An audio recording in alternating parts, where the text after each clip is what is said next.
Y bueno, la verdad que sensaciones encontradas, ¿no? Por un lado la alegría, la satisfacción de estar con ustedes y por otro lado, digamos, el dolor, la tristeza, la preocupación de esta realidad que todos estamos viviendo y que no tengo yo que explicárselas, porque creo que cada uno de ustedes, desde la realidad cotidiana que les toca vivir y desde el lugar que ocupan, la están viviendo día a día, ¿no? En cada lugar del país. Y bueno, un poco mi agradecimiento en particular a Guillermo Carmona por la invitación, por poder estar acá con ustedes. Y yo tenía dos objetivos. Hola. ¿Sigo a capela? A ver. Hola, hola. Hola. Esto es conspiración. Si no, seguimos a capela. Hola, hola. Fue una tormenta. Dos objetivos. Uno era transmitirles un poco la visión que yo estoy teniendo. Y la otra también es escuchar, ¿no? Yo quería y voy a por ahí tomarme como invitado un poquito más de tiempo de esta mesa que me dio disparadores perfectos con los cuales coincido, pero también escuchar y pensar entre todos y discutir particularmente lo que estamos viviendo y lo que viene, ¿no? Creo que voy a naturalmente tomar un poquitito de tiempo en redondear un poco de dónde venimos, pero quiero en estas dimensiones del tiempo ponerme mucho en el presente y sobre todo en el futuro, ¿no? En lo que puede venir y en lo que podemos hacer.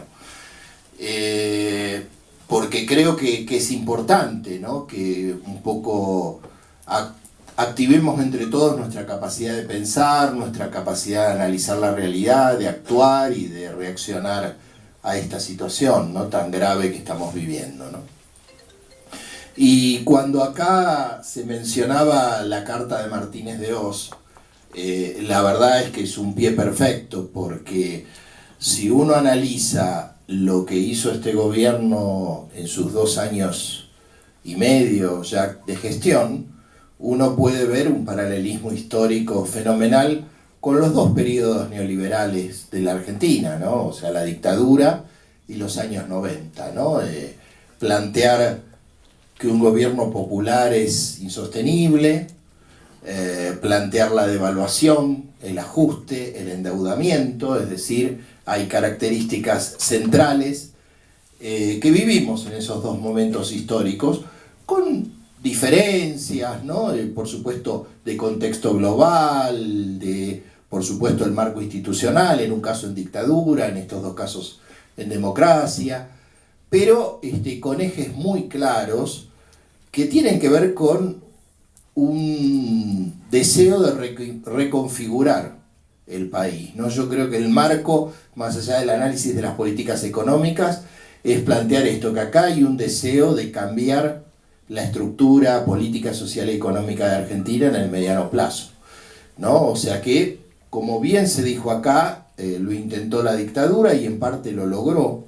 Yo recuerdo también una frase de Juan Alemán cuando secretario de Hacienda de la dictadura, que le decían los resultados y decía, bueno, quebramos el poder sindical, ¿no? O sea, una consecuencia política y económica del modelo que fue buscada, ¿no? O sea, desindustrializar el país, volver a ese país primario exportador, como si del 45 en adelante no hubiera pasado nada, ¿no? Y creo que en este último intento es muy claro, ¿no? Cuál es el modelo, ¿no? Escuchaba también lo de Chile y lo de Uruguay, ¿no? Está claro que el objetivo del macrismo es volver a tener una sociedad disciplinada, un país donde que se viva de la producción primaria concentrada y donde sobra la gran mayoría de los argentinos y donde se quiere llevar a la quiebra deliberadamente a los sectores productivos. Es cambiar una sociedad con aspiraciones igualitarias y con un deseo de tener una economía diversificada y con cierto grado de autonomía,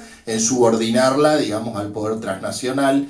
Y creo que ese es el eje central coherente de las políticas de Macri, ¿no? Porque si uno se maneja en el plano táctico o en el plano instrumental, podemos hablar de incoherencias, de errores y de muchas cuestiones, pero me parece que en el plano, digamos, estratégico general, uno tiene que ver que hay una intención muy clara, muy coherente de una transformación radical de la sociedad argentina y de una alineación estratégica con Estados Unidos y particularmente el poder financiero concentrado a nivel internacional. Y creo que esas perspectivas nos permiten entender el porqué y las razones de todo lo que está pasando, más allá, digamos, de las idas y venidas, de los personajes que van y vienen, de las cosas que se dicen y de las cosas que parecen hacerse, ¿no? Y si uno analiza cuáles fueron los resultados, uno puede pensar que de esas dos experiencias terminaron muy mal, pero dejaron pesadas herencias, ¿no? Hablando de pesadas herencias, ¿no? Por supuesto, en ambos casos, una mayor desarticulación productiva, una economía más desequilibrada y un país más injusto y con más pobres. Y ambas experiencias también terminaron de la misma manera, ¿no? Con una crisis cambiaria, con una crisis bancaria, con una crisis financiera y con una crisis de deuda. El periodo de Martínez de Hoz, con la gran crisis del 80, ¿no? Una fenomenal crisis bancaria y financiera que se llevó a la quiebra al primer banco privado, en ese momento el BIR, y a un conjunto de bancos. La crisis del 2001 no hace falta que la explique porque deben ser muy pocos los que están acá que no tienen un recuerdo histórico. Y bueno, y lo cierto es que lo que está pasando me parece que es absolutamente predecible, en el sentido de que, nuevamente, si como bien se dijo acá, esta política estaba orientada a una apertura comercial, una apertura financiera, ¿sí?, que generó la bicicleta financiera y la valorización financiera y después la fuga de capitales, y por otro lado se desguaza el Estado, se desarticula el rol del Estado, se desarticula la actividad productiva, se daña el tejido social, los resultados no pueden ser diferentes. Y estamos empezando a ver, como siempre pasó, lentamente los resultados de esas políticas, que tienen que ver con que en algún momento esa valorización financiera, que es lo único que sostiene estos procesos y estos modelos, porque cuando uno genera déficit en el balance comercial, cuando se genera déficit fiscal bajando los impuestos a los sectores poderosos y generando recesión en la economía, la única manera de sostener estos procesos y estos modelos es el endeudamiento. Y lo que pasó ciertamente a principios de este año es que el endeudamiento voluntario de quienes se beneficiaron de la bicicleta financiera terminó. Entonces, como pasó en otros momentos, hay que acudir al Fondo Monetario Internacional para resolver estos desequilibrios. También apelando a la memoria, cuando esto pasó en los finales de los años 90, ¿sí?, se vino el blindaje, ¿no? ¿Qué fue el blindaje? En enero del 2001, también, ¿no?, un megapaquete financiero que venía a restaurar la confianza, y después del blindaje vino el megacanje, o los canjes de deuda, la ingeniería financiera para tirar, ¿no?, para permitir que quienes valorizaron sus tenencias financieras las puedan retirar y sacar del país, ¿no?, comprar tiempo.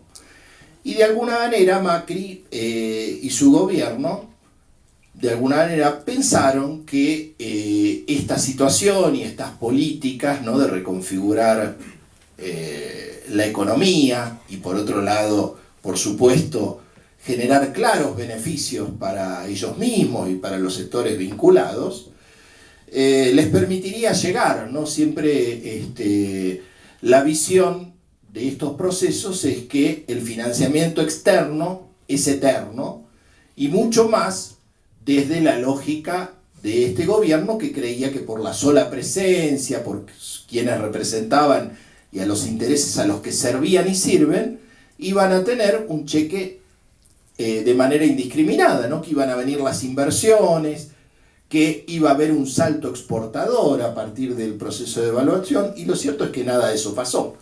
Que las inversiones extranjeras en 2016 fueron la mitad que en el 2015, por supuesto que las exportaciones están planchadas, y que entonces los resultados son bastante similares a los que ocurrió en el pasado. Y es interesante porque uno puede ver que hoy en una entrevista yo mencionaba y recordaba que en los años 90 temporalmente fue posible, ¿no?, por algunos años lograr un proceso de crecimiento de la economía sobre la base de creer que la apertura de la economía iba a permitir generar un proceso de crecimiento hacia afuera. Y por unos años se logró en esos años, en un momento en que el mundo iba o parecía ir hacia una apertura del comercio internacional.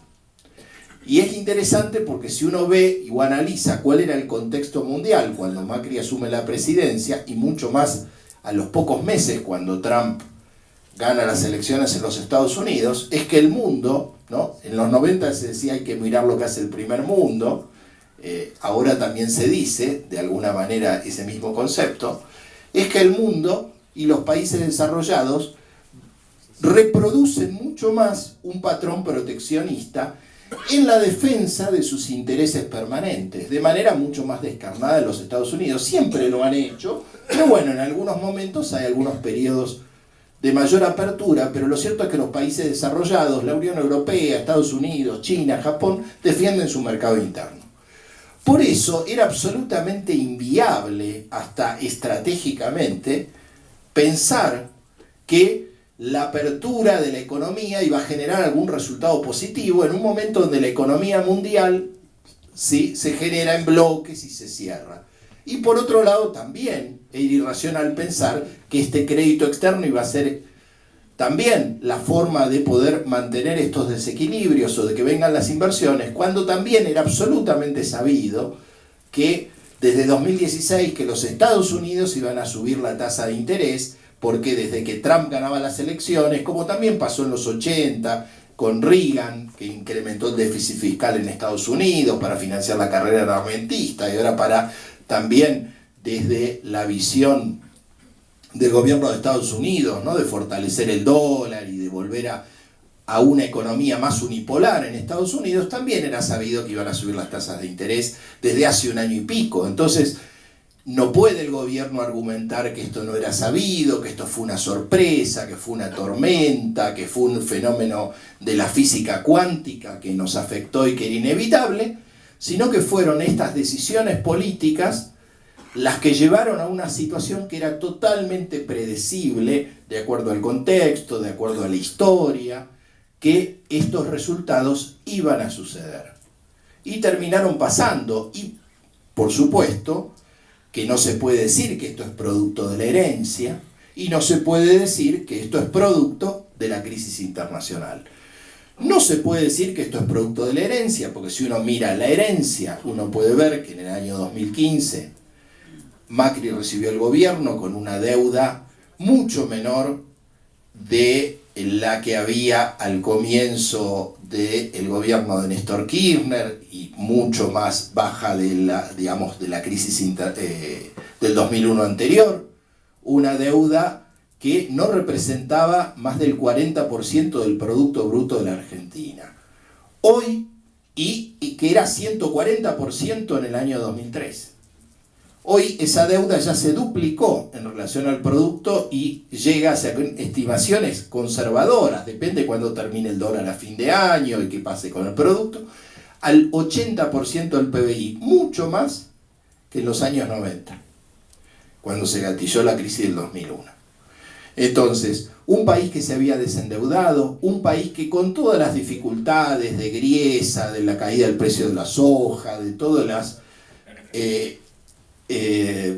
ataques especulativos de los buitres de afuera y de adentro, había logrado, después de la devaluación del 2014, volver a crecer en el 2015, crecer un 2,6%, bajar la inflación 12 puntos en el 2015 medida como se lo quiera medir, por el índice del Congreso, de las consultoras, de las provincias, del INDEC, de lo que se quiera creer, una economía que tenía una plataforma sólida, por supuesto, de una economía en crecimiento, que había vuelto a tener un peso significativo de las exportaciones industriales en las exportaciones, una economía más diversificada, mucho más inclusiva, ¿no? O sea, ustedes conocen perfectamente bien cuál fue la evolución de los salarios más bajos y de las jubilaciones más bajas, desde los $150 que había en el año 2002 a lo que terminaron en 2015. Es decir, una plataforma sólida para hacer las correcciones y todas las transformaciones que siempre habían que hacer, y sin duda con muchos desafíos todavía por solucionar en el marco de una recuperación que en 12 o 13 años no había terminado de reparar lo que 25 años de neoliberalismo habían destruido desde el Estado, el sector industrial y por supuesto una situación social que nunca había llegado a ser la de 1974, donde prácticamente los salarios representaban la mitad, ¿sí?, de los ingresos totales, el 50-50, me acotan acá, exactamente como había sido también allá por fines de los años 40, ¿no? Entonces, había problemas, había cosas que corregir, pero ciertamente el balance económico de esos años implicaba un claro, desde mi punto de vista, sumamente positivo y una plataforma para consolidar un proceso de seguir avanzando en términos de revertir la extranjerización, la concentración económica y muchas de las pesadas herencias del neoliberalismo que habían sido revertidas en gran parte, pero que todavía quedaba mucho por hacer. Pero bueno, todos sabemos lo que sucedió y lo que está pasando, ¿no? Y ciertamente, si uno mira los resultados macroeconómicos del gobierno de Macri, uno puede encontrar que desde el punto de vista del país, de la sociedad y de la economía son todos desastrosos. Porque si uno lo mira desde el crecimiento, caída en el 2016 y ahora también una fuerte recesión. Si uno lo mira desde la inflación, una inflación que duplicaron en el 2016 y que este año va a estar arriba del 30%. Si uno lo mira por el déficit fiscal y financiero, también un déficit de los peores momentos de la Argentina, ¿sí?, 3 veces más del que había en el año 2015. Si uno lo mira por el déficit externo, también un déficit de cuenta corriente récord y que nos puso en esta situación de vulnerabilidad. Y fueron, como bien se dijo acá, la apertura comercial y la apertura financiera los responsables de los desequilibrios económicos que nos llevaron al endeudamiento y que nos llevaron a esta crisis. Entonces, ciertamente, la dinámica que había hasta el 2015 era una situación que le permitía al nuevo gobierno tener una plataforma para poder profundizar un proceso de desarrollo y no era una pesada herencia. Y tampoco la situación internacional es la causante de esto, porque si uno mira qué pasa con los países, uno puede ver que la Argentina y solo un par de países, Turquía y alguno más, que tienen este déficit externo de la Argentina y esta dependencia del endeudamiento, son los países que sufren la crisis. No hay una crisis global. Crisis global fue la del 2007, la del 2008-2009. Eso fue una crisis global que afectó al centro del sistema, a Estados Unidos, a Europa, y que fue, capeada acá con políticas anticíclicas, con desendeudamiento, con los repros, con impedir los despidos, con impedir que las multinacionales se lleven las divisas para resolver la situación de los países desarrollados. Entonces, no estamos ante una crisis internacional, estamos ante una suba de la tasa de interés y una fuga de los capitales de la Argentina, porque se percibe que con esta dinámica es otra vez una política insustentable debida a decisiones de política económica que se tomaron en estos 2 años y medio y que se podían haber evitado. Porque desde lo mediático y comunicacional y político, mucha gente pensó que la política que llevaba a cabo el gobierno era la única posible. Y lo cierto que estas cuestiones que se plantean en términos binarios son absolutamente falsas. Es claro que había millones de alternativas y que si el gobierno tomó esta medida es porque lo quería hacer, porque en el fondo, y volviendo a la lógica de las políticas, uno dice, bueno, claramente la mayoría de los argentinos vive peor, la economía está peor, los resultados son peores, pero hay sectores e intereses que están mucho mejor, ¿no? Si uno mira cuál es la situación después de la devaluación, después de la baja de retenciones, después del conjunto de las medidas que tomó este gobierno, hay sectores concentrados del agro, de la energía, de los medios de comunicación y de las finanzas que están claramente mejor. Y eso explica el camino tomado. Es verdad que puede haber quizás algunos funcionarios en el gobierno que tengan una gran miopía ideológica y que crean verdaderamente que el mercado va a resolver todos los problemas, que mediante el ajuste, mediante las políticas neoliberales, se pueden hacer el camino. Pero está claro que quienes toman verdaderamente las decisiones afuera y adentro saben perfectamente que estas políticas sirven para beneficiar a sectores, y cuando uno mire las conexidades entre los funcionarios, los lugares donde han trabajado y los lugares que vuelven a trabajar en la puerta giratoria, uno entiende la lógica de las políticas, ¿sí? Entonces uno puede entender de dónde venían los que regulaban la energía, qué puesto tuvieron en el gobierno de Macri y qué puesto tienen ahora, quiénes desde el sistema financiero fueron a los puestos en finanzas y en el Banco Central, en el sector energético, y es decir, en el agro y en tantos sectores uno puede entender cuál es la naturaleza de las políticas. Ahora es cierto que, como muchas veces pasa, fallan las previsiones, porque, como yo decía hace un rato, muchas veces se piensa de que con la deuda y por el hecho de ser servil a determinados intereses se puede tirar más tiempo. Y lo cierto es que hubo una falla en las previsiones y una pésima instrumentación de las políticas, porque más allá de esta coherencia en la toma de decisiones, cuando se desata el proceso de ataque especulativo, de crisis, de fuga de capitales, cuando el sector financiero dice gané mucho en la Argentina con las LEVAC y con la bicicleta financiera, entonces ¿qué pasa? Por supuesto, bicicleta que se permitió eliminando todos los controles financieros y poniendo las tasas de interés por las nubes y fijando el tipo de cambio. Cuando los que especulan ven que la ganancia es muy alta y que en Estados Unidos la tasa está subiendo, pasa lo que pasó tantas veces, incluso como pasó en el tequila. Otra crisis que hubo en el 95, una gran crisis en Argentina y en México. Y es que los capitales especulativos salen y entonces empiezan los problemas.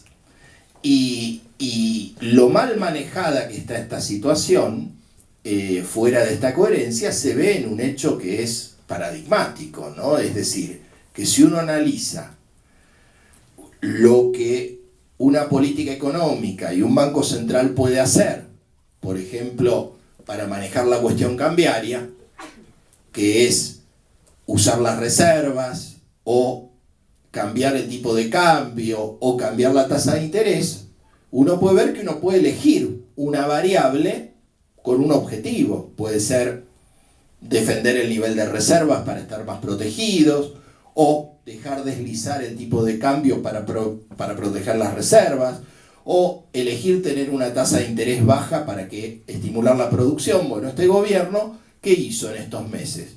Devaluó un 50%, duplicó la tasa de interés y perdió 11.000 millones de dólares en reservas, porque precisamente hizo una mala administración, ¿sí?, de esta crisis. Por supuesto, mala administración también que, colateralmente o no, terminó siendo un gran negocio para algunos sectores financieros que se beneficiaron de esto, porque en el medio, bueno, por cierto, hubo sectores que con las LEVAC o con las LETES o con los botes han tenido una rentabilidad muy grande, que es la rentabilidad que hoy le falta a todo el resto del aparato productivo, y por supuesto la pérdida consecuente que hay en los salarios y en los ingresos fijos del resto del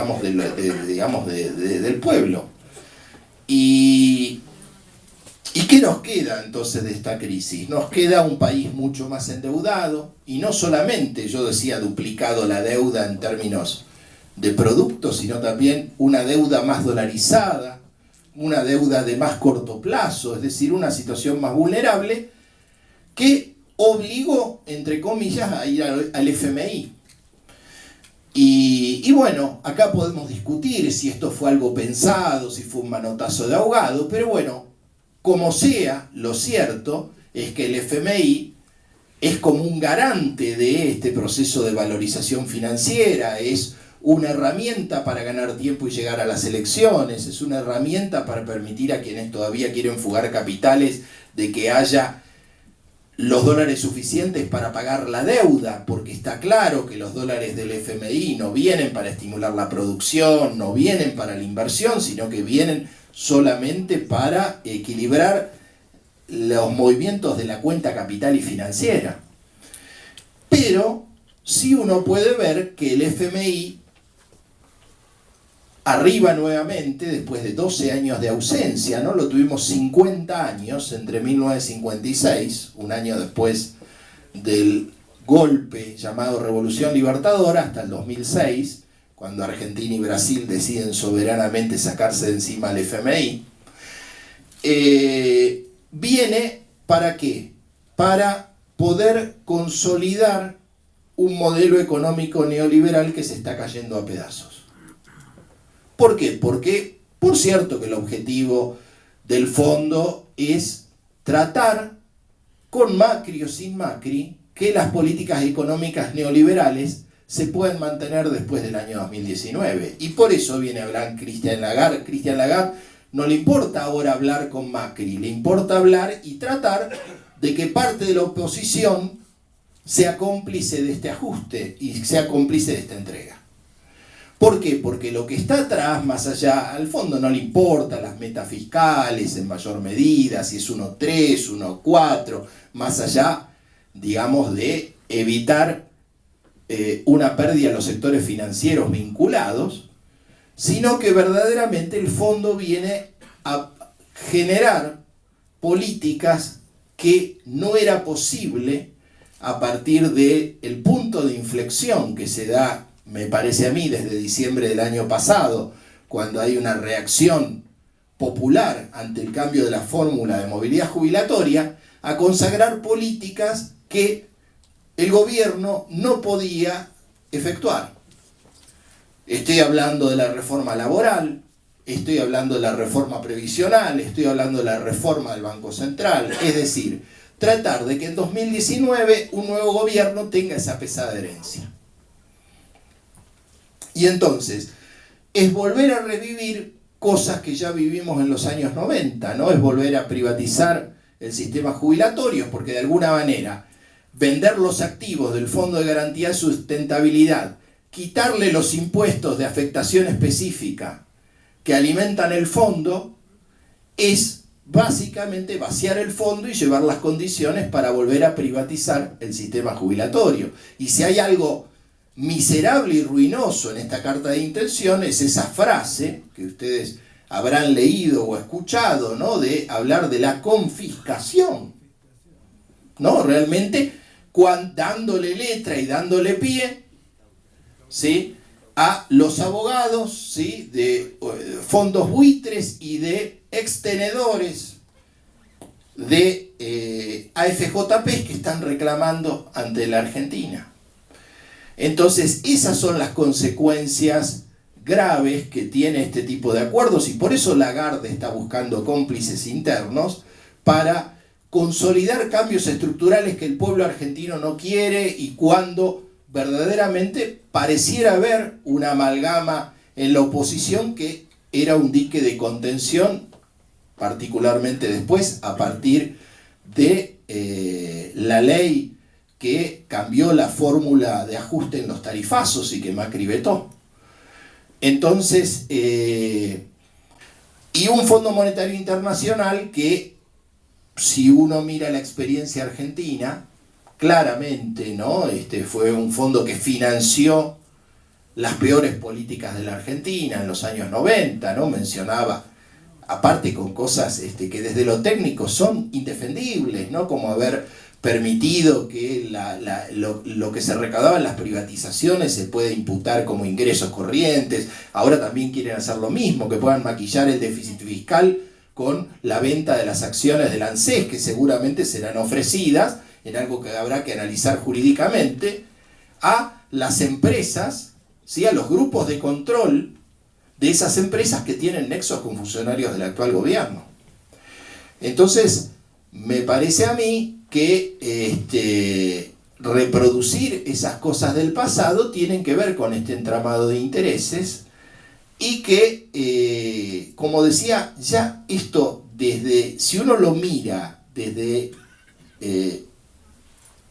una mirada de país o una mirada que pretenda ser técnica, ciertamente es un fracaso, pero es un éxito desde el punto de vista de los intereses que se benefician.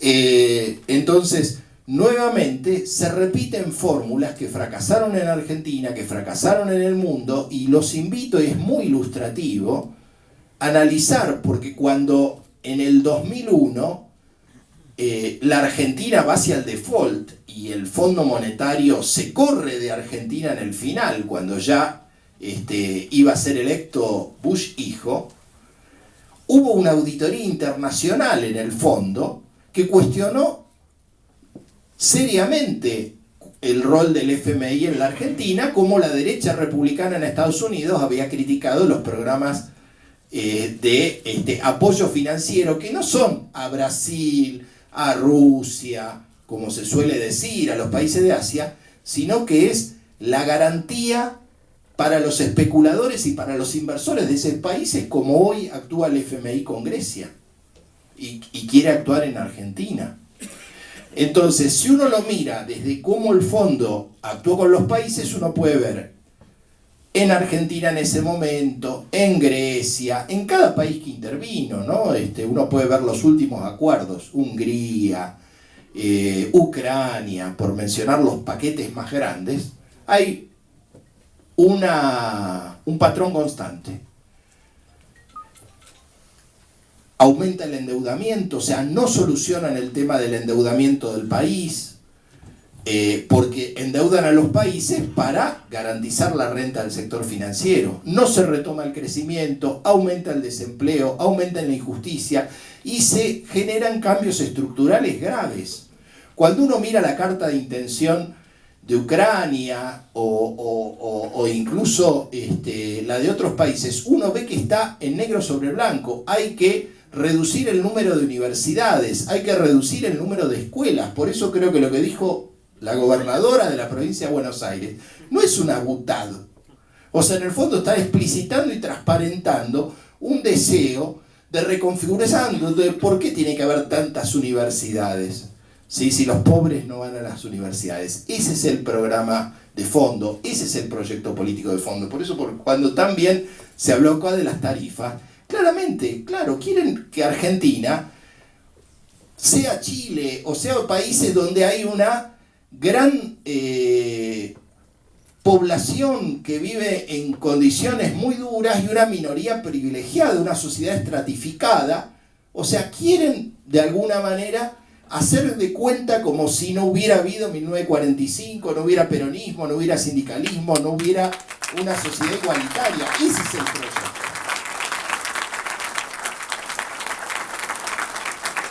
Entonces, por eso creo que es importante clarificar estas cosas, denunciar el accionar del FMI, denunciar el accionar del gobierno argentino, porque ya conocemos los resultados de estas políticas, los hemos vivido, los vive el mundo. Ciertamente estas políticas de ajuste no solucionan los problemas de los argentinos.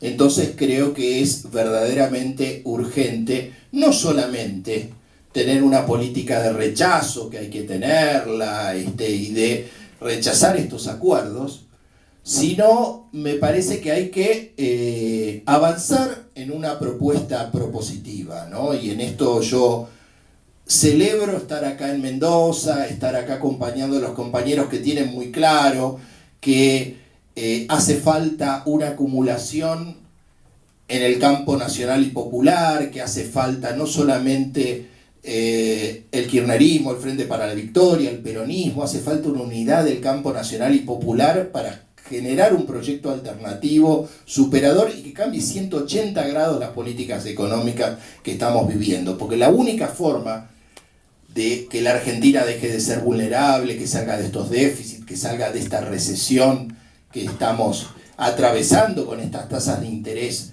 de usura, que son una forma de garantizar que el dólar no se dispare y que puedan seguir los que quedan haciendo alguna bicicleta financiera hasta el 2019, es cambiar de raíz el programa económico.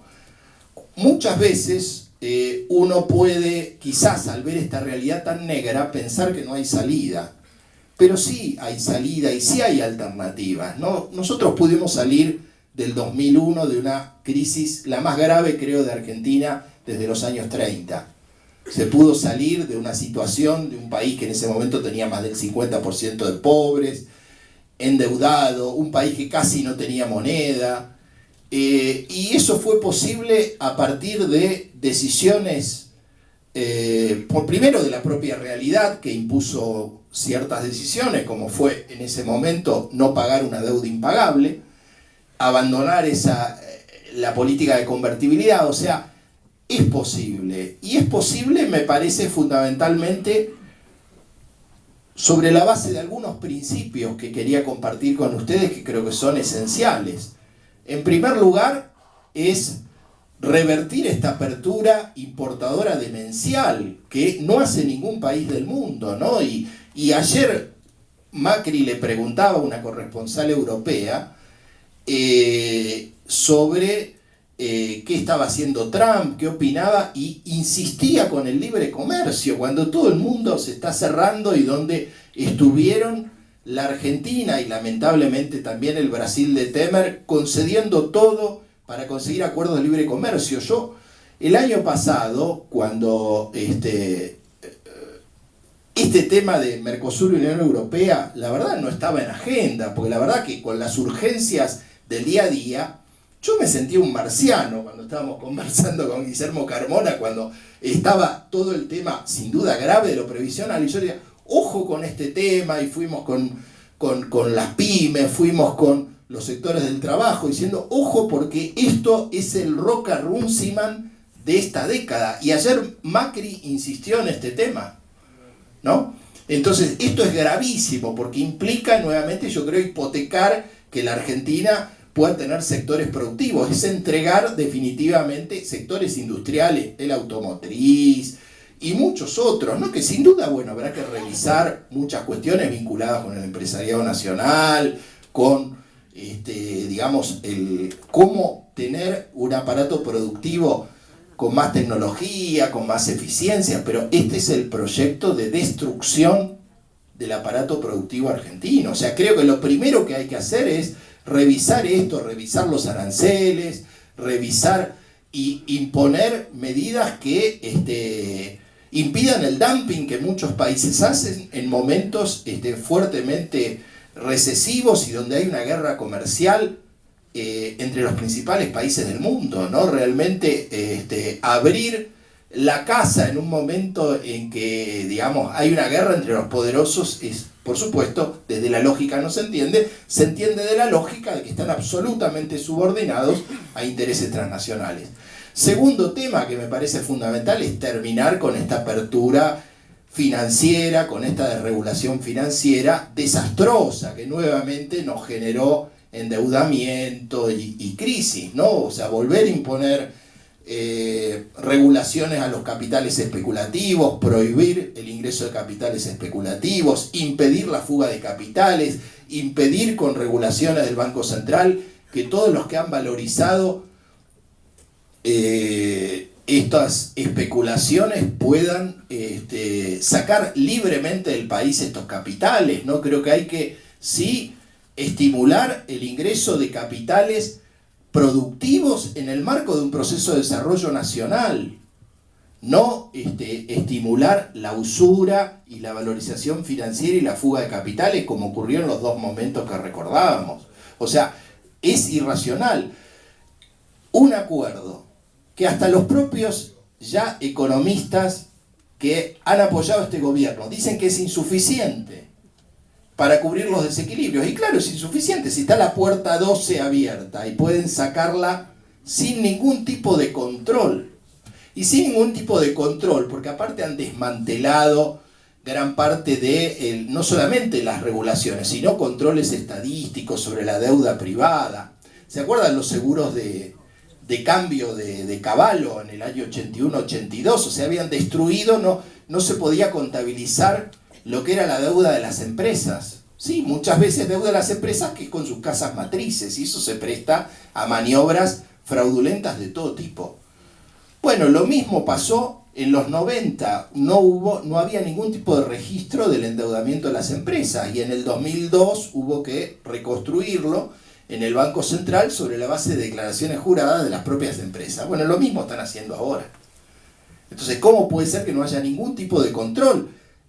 Se mencionó acá, ¿cómo puede ser que los exportadores no tengan obligatoriedad de ingresar las divisas? Es decir, los dólares financieros los queremos, los dólares productivos no los queremos, ¿no? Por cierto, otra inconsistencia desde lo naif, desde lo técnico. Claramente, esto, por supuesto, tiene otra connotación.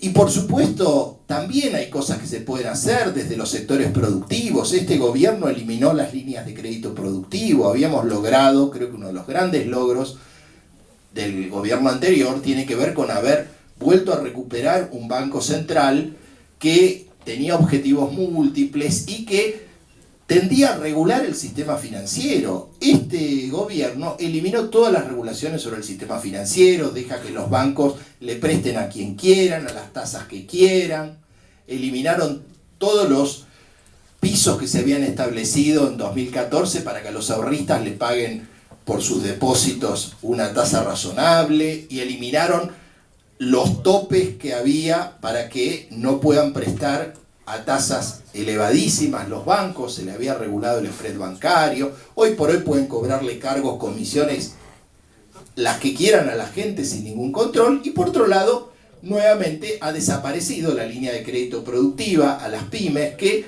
garantizaba que se les preste a tasas razonables, quizás hasta altas, pero más razonables que las que había, a los sectores productivos. Es decir, desde la formulación de ideas económicas hay alternativas, pero claro, este gobierno no quiere tomar estas medidas, insiste con el tema fiscal, y como dijimos, ciertamente el tema fiscal no es el tema central, es el tema externo, y si intentan, como ocurrió en el 2001, en el déficit cero, bajar el gasto público para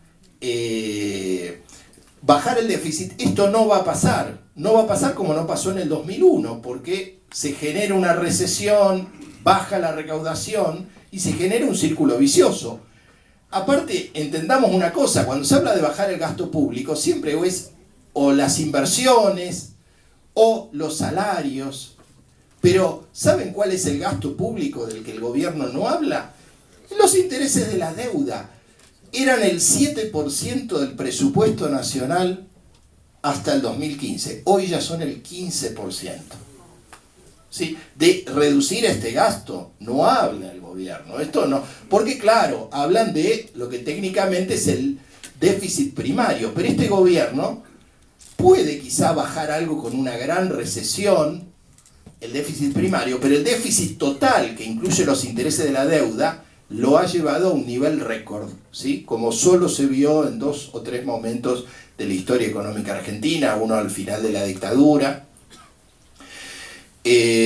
Así que está claro que hay nuevamente no un deseo de bajar el déficit del Estado, sino de reconfigurar la estructura de gasto. Y por otro lado, hasta el propio FMI dice, bueno, a ver, si hay que hacer un ajuste de mínima, si hubo una gran devaluación, suspendamos la rebaja en las retenciones, porque no ocurrió digamos, desde Krieger Bacena en Onganía en el 68, que impuso las retenciones, no hubo nunca en la historia argentina un momento donde se da una maxi devaluación, como hizo este gobierno, con una baja de impuestos a los exportadores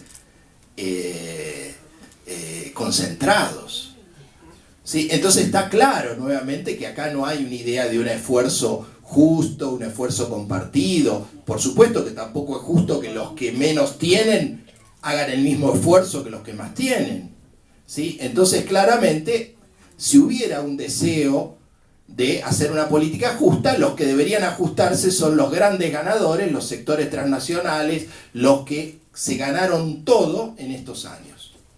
Pero bueno, ciertamente el gobierno no escucha, el gobierno no está abierto a ninguna solución que le permita reactivar la economía, y entonces creo que esas soluciones las tenemos que construir entre todos, que no hay otra alternativa que generar las condiciones para que, como bien se mencionó acá, sea la resistencia del pueblo y sea la construcción de una alternativa nuevamente nacional y popular amplia, sin sectarismos, con amplitud, verdaderamente recrear un proyecto nacional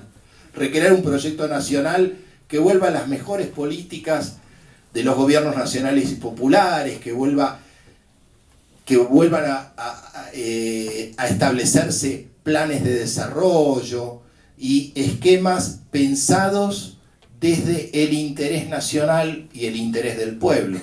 Ojalá, creo que ayudaría mucho, si hubiera una base regional. Creo que es muy importante lo que pasa en Brasil, y creo que tiene que ver con esta globalización de el lawfare, ¿no? Este concepto, este anglicismo, perdónenme por usarlo, de usar a la justicia, ¿no?, como otro mascarón de proa del imperialismo, ¿no?, de generar un proyecto colonial dependiente, para decirlo en criollo y castellano, claro, ¿no?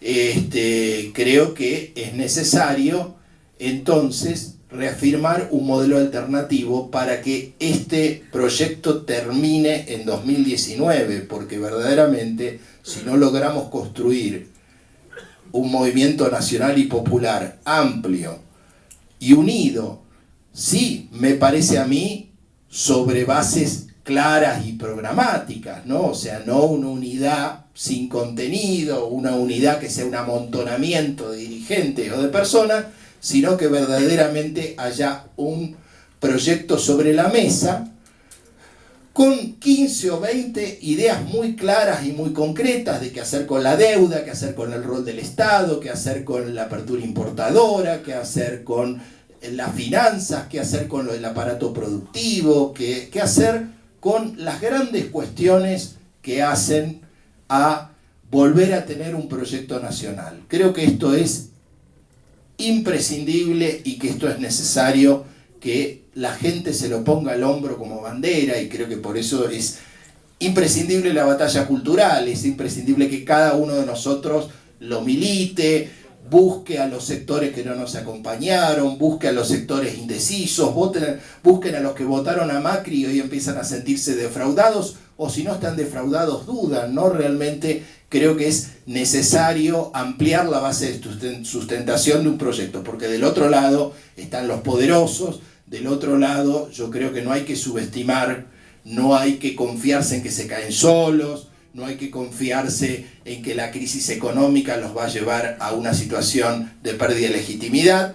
Creo que es necesario generar una alternativa muy fuerte para ganar por nocaut en el año 2019, y cuando gano 2000 por nocaut estoy diciendo ganar en elecciones y ganar con una amplia mayoría para hacer todas las reformas que hagan que un proyecto nacional sea sustentable y para poder atravesar, sí, una pesada herencia, porque esta es la real pesada herencia, esta es la bomba de tiempo del endeudamiento, de las tarifas en dólares, de una situación productiva y social que es dramática y que seguramente en los próximos meses, en el entendimiento que el gobierno va a redoblar la apuesta, se va a agravar. Entonces, creo en este sentido que es fundamental crear una conciencia ciudadana de que hay que cambiar este rumbo, que hay que discutir políticas que vuelvan a poner arriba de la agenda el interés nacional y la redistribución del ingreso.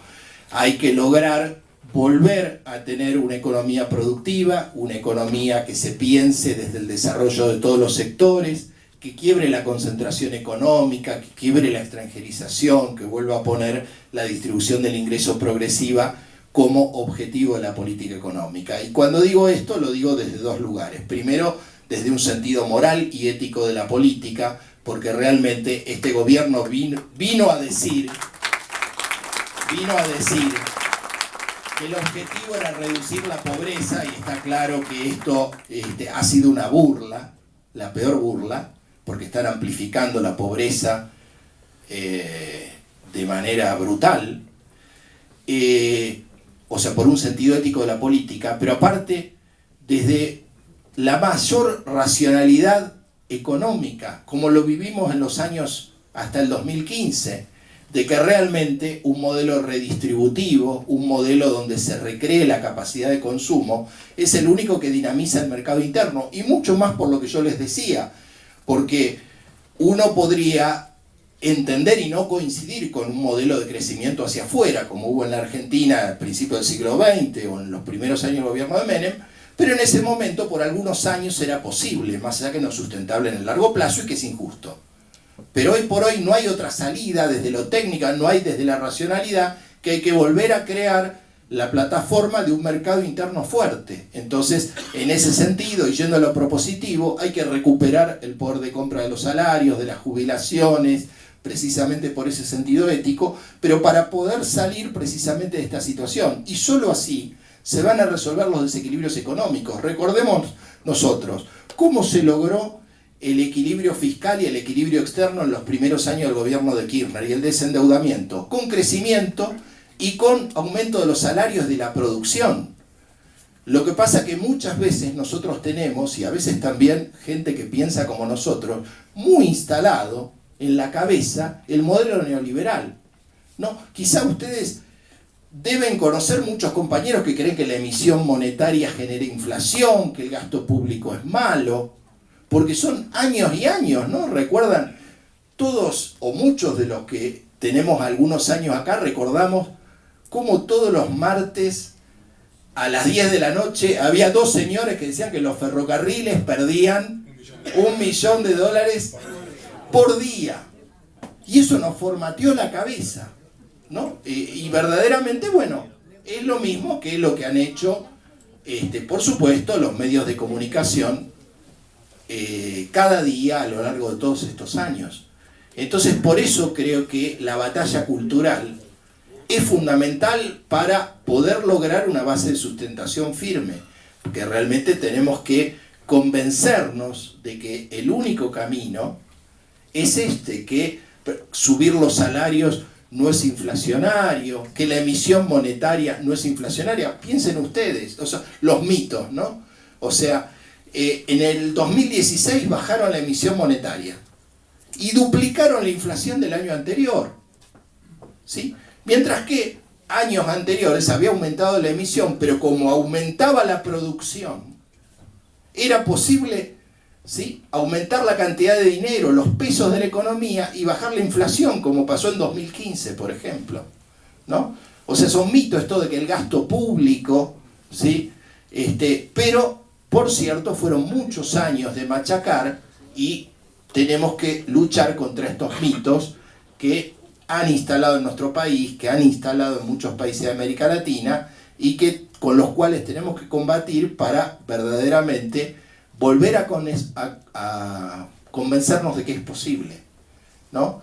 De que es posible tener un modelo nacional, que ojalá pueda ser a escala regional porque va a ser mucho más fácil. Ojalá verdaderamente en América Latina, en Brasil y en otros países se puedan fortalecer alternativas, porque eso nos daría mucho más grado de libertad, porque verdaderamente tenemos todas las condiciones de recursos humanos, de recursos naturales, para poder crecer en tanto y en cuanto tengamos las políticas necesarias para alcanzar ese desarrollo. Así que bueno, creo que en ese sentido es necesario, y con esto termino esta parte, recrear esa capacidad de planificación del Estado Nacional, de los estados provinciales, de las municipalidades, ¿sí?, que tratan de quebrar y de destruir para que no sea posible ese proyecto, para plantear un plan de desarrollo, volver a tener planes quinquenales, planes cuatrienales, donde verdaderamente todos los actores de la producción, del trabajo y el Estado